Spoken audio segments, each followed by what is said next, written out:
Got a whole bunch of things to talk about today on the Morning Pitt here on youtube.com/Panther-Lair.com. We're going to talk about wide receivers. We're going to talk about penalties. Got a couple other things we'll talk to if we get to. Don't know. Might have time, we might not, but we're going to have a lot of Pitt football talk for you right here on the Morning Pitt on youtube.com/Panther-Lair.com. All right, it's the middle of the week. It's the Morning Pitt. It's Wednesday here. It's youtube.com/Panther-Lair.com. My voice is still crap, but I appreciate you tuning in and putting up with it. We've had a lot of things to talk about this week. We've certainly talked a lot about those things this week. It's probably part of the reason my voice is so shot is because I keep talking. If I would just shut up, my voice would probably have a chance to heal, but I won't shut up, won't stop talking, so I'm going to keep going and keep sounding bad, and we'll just do what we have to do. You know the deal here at youtube.com/Panther-Lair.com with these Morning Pitt videos we do every day of the week, Monday through Friday. We have our weekly live show that we do tonight, 8:30 p.m. every Wednesday night. So yeah, tonight, me and Jim Hammock get together, talk an hour of Pitt sports with you, with your comments and questions. It's almost like a talk show. You post your comments and your questions in the chat screen there, and then we read as many as we can. We sort of some dialogue, some back and forth, and that's what I enjoy about it. What I appreciate about it is that conversation, and you get to be a part of it. So make sure you tune in at 8:30 tonight here on youtube.com/Panther-Lair.com. And then we have our live post-game shows. We do it after every football game. We'll be live this Saturday after the Pitt-Syracuse game at Yankee Stadium. We won't be at Yankee Stadium. We'll be here in the Panther-Lair studios watching the game. And once that game ends, we will go live to talk about it right here at youtube.com/Panther-Lair.com. So it's a lot we do here on the YouTube channel. If you want to make sure you don't miss any of it, subscribe to our YouTube channel, youtube.com/Panther-Lair.com. You can turn on notifications, get alerts sent to your phone, so you always know when we go live or we post new videos or whatever it is that we do. You won't miss any of it if you turn on those notifications. And of course, head over to the website, Panther-Lair.com, Pittsburgh.rivals.com to catch up on everything. What's going on? Pitt football, Pitt basketball, recruiting. We got all the coverage there, Panther-Lair.com. And message boards to talk with other Pitt fans all day, every day. Panther-Lair.com, Pittsburgh.rivals.com. So I got good things and bad things that I want to talk about here. Good things and bad things. Which way should I start? Like, what's a better way to do it? Do I start off talking about the good things to keep you interested in watching this video longer and then shift over to some of the bad things? Or do I start the other way? Start with the bad things, and then whoever hangs on until the second half of the video when we start talking about some of the good things, you can go about your day feeling better about some of these things. Tough call. I kind of like that second way I presented it better. Let's send you off into the day with some good vibes. We'll start with the bad stuff. This is my good paper. This is my bad paper. Got my little I voted sticker. That's good. The rest of this is bad because you know what this is? This is a breakdown of Pitt's penalties this season. And it's bad. I mean, you know it's bad. They've had 78 penalties in 9 games. They rank literally 128 out of 130 FBS schools in penalties per game. They're averaging almost 9 penalties per game. That's terrible. I mean, really bad. Really sloppy, really messy, really poor play. And there are a lot of reasons why they've committed so many penalties. There are a lot of things behind it. When you break them all down, this number is remarkable to me. 26 false start penalties. 26 false starts in 9 games. I don't even know how you get 26 false starts in 9 games. That number to me is just pretty unbelievable to have 26 false starts in 9 games. Looking at the 78 penalties here, and I believe 39 of them. No. Yeah. 31. Yeah, 39. So half are on the offense. 26 of those are false start penalties. And, you know, Ryan Baer and Blake Zabovic have been called for 4 each. Pat Narduzzi sort of excused one of Zabovic's false starts when he had him on back-to-back snaps in the game against Florida State. He said Zabovic, you know, jumped on the right cadence. Terrence Moore never snapped the ball. But the thing is, nobody else really moved. So maybe Blake Zabovic was the only guy who knew the right cadence. But if there's 5 guys and you're the only one who gets it right, did you actually get it right? Or were you actually the one who got it wrong? either way. Branson Taylor has 3 false starts. Terrence Enos, Sebo Flemister, and Carter Johnson, all with 2 false starts. And then Gavin Bartholomew, Daniel Carter, Mac Salves, Terrence Moore, and Dejon Reynolds had 1 each. There were 4 that were unassigned on offense. But in total, 26 false starts. And I was trying to remember a couple years ago, it might have been 2019, when there were just so many unforced errors. It was procedure penalties. And I don't think it was just offense. I think it was like procedure penalties. I wish I could find the stat. I tried to hunt around for this because I talked about it a lot back then. I wrote about it a lot. I talked about it a lot. I'm going to have to try and dig it up. But I had a whole list of procedure penalties, pre-snap penalties, formation penalties, substitution penalties, on offense or special teams or lining up offsides on defense. Turnovers, fumbles either fumbles that you either lost or you fumbled and recovered. If we're talking about Pitt's offense or special teams. I feel like there was one other thing that I had in there. Maybe it was like unsportsmanlike conduct penalties or something like that. Just total lack of focus errors. Just not wrapping up the ball. Not chirping. It should be, chirping at an opponent. Just doing things that there's some penalties that happen in sort of the heat of play that sometimes a pass interference call is going to happen. And yeah, that's happened this year. Pitt has been called or charged with 9 defensive pass interference penalties this year and 6 more defensive holding calls. So it's 15 in 9 games. They average close to 2 defensive pass interference or defensive holding penalties charged every game. But that's part of this defense. That's part of the way they play. And I don't mean to excuse it. Some of it is poor technique. Some of it is guys keep getting beat, and that's just what happens. But some of it is they just play physical. And it's going to happen. Offensive holding, they've had 6 offensive holding penalties in 9 games. It's not a great number. It's less than 1 per game. It happens. Probably could be called for a lot more. So could the opponents.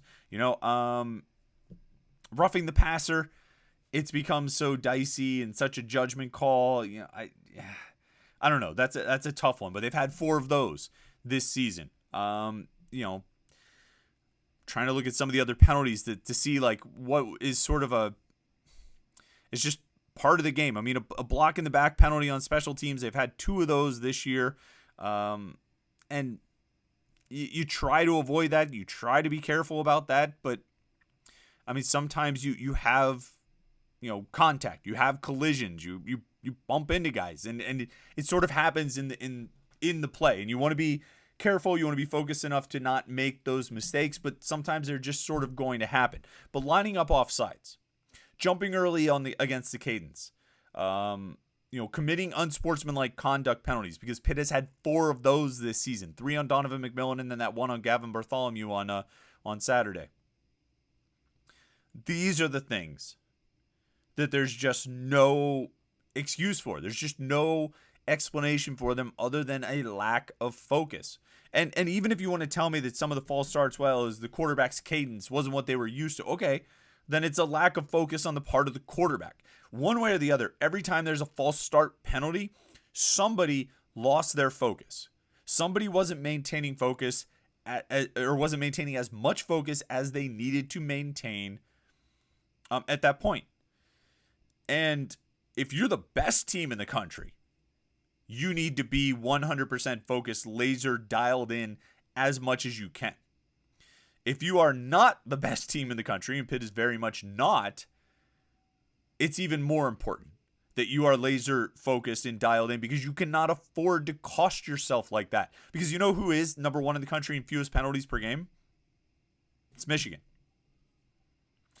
That's slightly a coincidence. I think before that it was like Army or Air Force or somebody who had like 2 wins or something. But to me, I mean, I know I just said it may be a coincidence. I don't know if it is or not. But I do think when you have the kind of attention to detail and the kind of focus that it takes to play at that high of a level and execute play in, play out to be that good, it's also going to carry over to how little you're screwing up before the snap, how few times you're lining up wrong or getting off the field late or substituting wrong or not getting fully set or jumping before the cadence. Because those things all sort of come from the same place. An absolute desire and a need on every single play to do the best job you can do. And if you don't have that, you're going to struggle. If you have plays where one guy or three guys are not doing the best job they can possibly do, it's going to be harder to execute those plays. And if you're a team that is struggling, if you're a team that is lacking in talent at certain positions, if you're a team that is not as good as it needs to be, where wins are not going to be as easy for you to come by, you cannot afford to give up 78 penalties worth of yardage to the opponent. You can't give up 26 false starts, charged false starts. I mean, assuming that none of those were half the distance of the goal, that's what, 130 yards you just gave to the other team. Here, have these. You can't do that. It's like we talked about after the Wake Forest game. If you're Donovan McMillan in that situation, I think it ended up being like a 21-yard penalty with his 2 unsportsmanlike conduct penalties because they were half the distance. You can't give the opponent yards. Nobody can afford to do that, and especially not if you're a team that's not that talented. Or a team that is obviously not one of the best in the country and not one of the best in the ACC, which incidentally, they're dead last in the ACC in penalties per game. And this isn't about being hated on. This isn't about this excuse or that excuse. Sure, you want to tell me that a few of the delay of game penalties on a 4th down were so you could get a little more room to punt? Yeah, I buy that. That happens. Every team does that. But these other things, 26 false start penalties, 4 unsportsmanlike conduct penalties, that's not, those are inexcusable. And even Panarduzzi has tried at times to sort of excuse a few of those penalties. There was the 4th down against, I don't remember who it was, Notre Dame or whoever, and or maybe Wake Forest. And Gavin Bartholomew got called for a false start. Well, we weren't going to go for it anyway. It's no big deal. Yes, it was a big deal. And no, you shouldn't just brush these penalties off. And no, Blake Zabovic, it was really Terrence Moore, just didn't snap the ball. No, you should hold players accountable. And if you don't want to do that in public, if you don't want to attack your players in public, fine. I don't know what you're doing behind the scenes. I think the approach the coaches are trying to take with the players is to put the penalties up on the screen, let the whole team see them, and hope that the players absorb how their actions and their lack of focus and their lack of attention to detail impacted their brothers and the people around them. I think that's what they're trying to do behind the scenes. I don't think they're making guys run or anything like that. If you don't want to come out and say, Donovan McMillan screwed up big time, Gavin needs to keep his mouth shut. Gavin's a great player for us and really important member of our team, but he made a huge mistake in that situation. If you don't want to come out, and actually he has sort of criticized Sebo Flemister, but if you don't want to come out and shoot down Blake Zabovic and say this guy is a 6-year senior and he takes false starts on back-to-back snaps, if you don't want to come out and do that, that's fine. But don't come out and excuse the penalties. Don't come out and rationalize the penalties. Don't come out and talk about why the penalties actually, it wasn't really that big a deal. You are next to last in the country in the most penalties. Or the fewest penalties, depending on how you want to look at it, per game. It is killing you. And you've got enough problems as it is. You don't need to take a bunch of self-inflicted, lack of focus wounds and make things even worse and make things even more difficult. I told you this part was bad. I told you this was the bad part of the show. But so this is my bad paper. All right. This is a good paper. Because I was looking at some numbers. I actually tweeted something like this out the other day. And I think it's relevant. And I'm gonna talk about it here. And I'll probably write about it in the 3-2-1 column on Friday. Just kidding. There's no probably about it. I already wrote this section of the column. So I am going to talk about it on Friday. But kind of quietly, for a variety of reasons, only because it's been overshadowed by other things like the team's overall lack of success and general ineptitude on offense. But kind of quietly, Pitt's wide receivers have started being good. They're really good. Like in the last 5 or 6 games, they've been good enough to say, hey, these guys might actually be legitimate players. And it's funny because if you, watch these, excuse me, watch these Morning Pits, read stuff I wrote, everything throughout the summer. I mean, wide receiver was pretty much my solid, weakest position on the team. I talked about it a lot of times. So I talked about why it's the weakest position on the team. And I broke down this and that about the position and how it's sort of formed and how it came together and why it's sort of the state that it is and how the expectations have to be low for those guys. And I believed everything I was saying at the time. I still believe those things, or I believe that those things were accurate at that time. But what we found is not the case anymore. Wide receiver is not the weakest position on the team. And as a matter of fact, it's one of the few positions on offense that's playing well right now. I mean, tight end might be playing well. We don't know. You just never find out about that position. But I mean, quarterback, the conundrum at running back, the sheer just, nonsense, inexplicable nonsense at running back, the inconsistency and issues on the offensive line. I mean, the offense is not quite in shambles, but it's a mess right now. But the wide receivers, just kind of all of a sudden, and I don't think it's entirely tied to Christian Bear. I think some of the connections will be made there. Tyquan Underwood said that he's connecting well with the receivers yesterday when we talked to him. But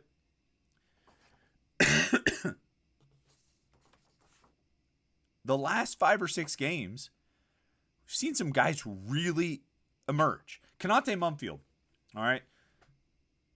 The last 6 games, 28 catches, 405 yards, and 2 touchdowns. If you take that and project it over the course of a full season, it would be a 56 catch, 810 yard, 4 touchdown season.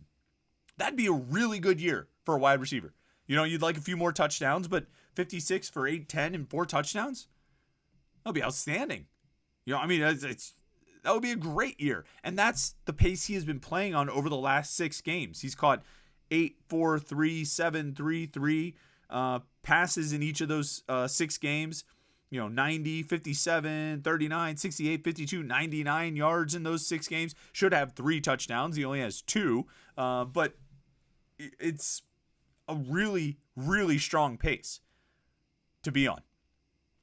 And I think he's shown that he's just a really reliable receiver. He's a really good route runner. He's a reliable pass catcher. He's got good speed. I mean, he needed to be just a little bit faster against Florida State, but that's okay. He still was able to make the play and almost finished it. And I think overall, he's been able to get contested catches. He's been able to catch the ball and take a hit and hold on to the ball. He's just been really good. And again, kind of quietly, because it's been overshadowed by so many other issues with this offense and this team. But Konate Mumfield's been pretty good the last 6 games. And so has that guy, Bub Means. And this is the stat I tweeted out. Bub Means over the last 5 games, dating back to the Virginia Tech game, the last 5 games, 24 catches, 416 yards, and 4 touchdowns. Put those numbers on a 12-game schedule. Like you take that as 5-game total. And if you project that pace over 12 games, 58 catches, 998 yards, and 10 touchdowns. I mean, Bub Means is not coming back to Pitt next year if he catches 58 passes for 998 yards and 10 touchdowns. You know what I mean? Those are go to the pro numbers, or go to the pros numbers. I mean, they really are. And that's the level he's been playing at over the last 5 games. And granted, one of those games was the Virginia Tech game where he caught 1 pass for 75 yards and it was a touchdown. But other than that, Louisville, 4 for 71 and a touchdown. Wake Forest, 9 for 109 and a touchdown. Notre Dame, 3 for 63. And then this Florida State game, 7 for 98 and a touchdown. And I mean, you can say what you want about some of his inconsistencies, and they're still there. There was a pass on the visitor's sideline on Saturday where, it ended up being overthrown, but it looked like he slowed up on his route. Yeah, that happened. And he seems to do that once or twice a game. So he's got things to continue to work on. But when he's doing things well, he's really good. And I know the Bub hype train is no longer the Bub Means hype train, it's the Bub Carrington hype train. But some of those things we thought were possible when that Bub Means hype train was warming up over the summer, they're coming to fruition right now. They've been coming to fruition over the last 5 games. And it's really impressive to see. because he's starting to look more and more, and he's not all the way there, but he's looking more and more like the player we thought he could possibly be, which is a pretty impressive wide receiver. So you got those two guys. Kenny Johnson, not a lot in the last 2 games. I think 1 catch for like -2 yards or something in the last 2 games. But the Louisville and Wake games, he caught 6 passes for 80 yards and a touchdown in those 2 games. Dejon Reynolds is showing himself to be a reliable option as your number 3, or depending on Johnson's ascendancy, your number 4. And then some of those freshmen are getting some good, I'm hearing good things about Lamar Seymour, about Zion Fowler-El, about Izzy Polk being a good option. They're going to need to add another piece or two to this recruiting class, this 2024 recruiting class for sure. But if you can get all of these guys back, or most of these guys back in 2024, I think you're going to have the makings of a pretty solid and actually pretty good wide receiving core, because you're seeing them get better and better over the course of the year. And some of that correlates with playing with Bear.